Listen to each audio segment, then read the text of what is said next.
The Beauties of Peace. An epistle to Henry F. Thomas, Esquire, author of A Prayer for Peace and Justice in the Evening News for June 23rd, 1916.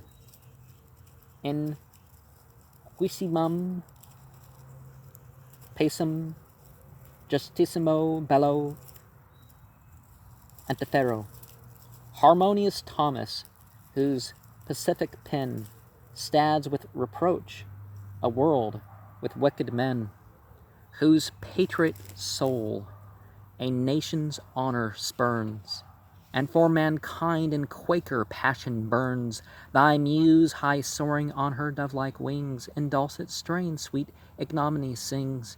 With what bold zeal thy soft-spun rhymes relate the virtues of the unresisting state.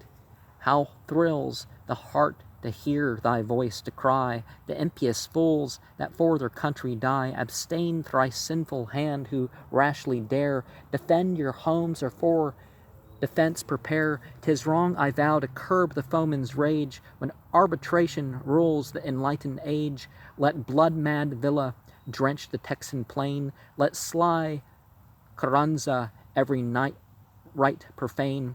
To savage hordes a cordial hand extend, and greet the invader as a welcomed friend. What though he slew your brothers yesternight? We must be pious, and 'tis wrong to fight.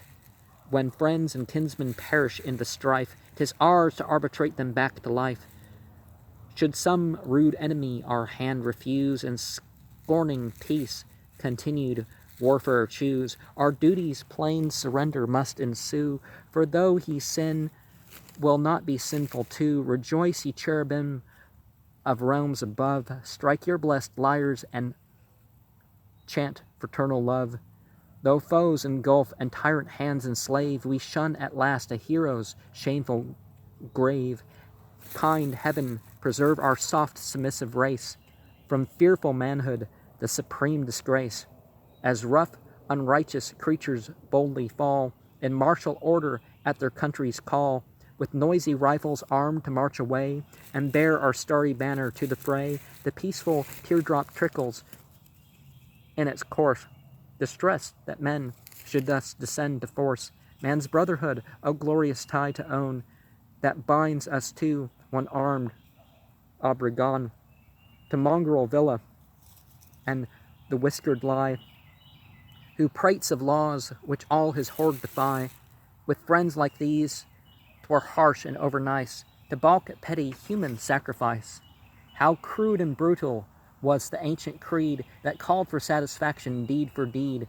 Revenge most horrid, 'twas distressing quite, and worst of all, 'twas monstrous impolite.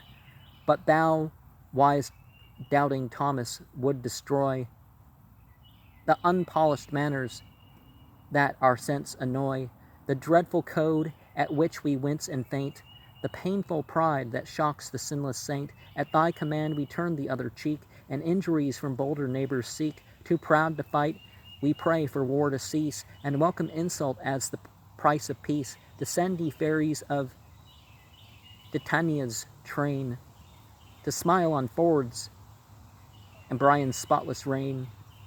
Prattle with glee, ye happy infant throng, for to your world great Thomas' words belong. Let us be joyful, and mid flowers of June be in grateful groves our peaceful pipes in tune. Secure are we, for war's distracting roar could ne'er resound on Seekonk's park-lined shore. To thee, enlightening Thomas, we convey the cultured greeting of a cultured day.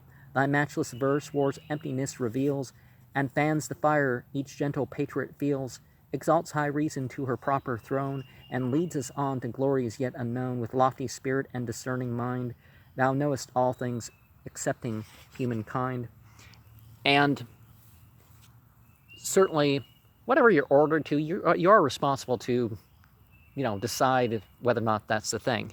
And certainly some groups, you got to consider the ethic and all that of the groups that you join and what you may be dragged along with, because you can end up in situations making one choice where you don't have choices later. And certainly there's context for things, right? The context where something becomes right or wrong. Some things think, oh, that's always good. It's like, no. Oh, that's always evil. No.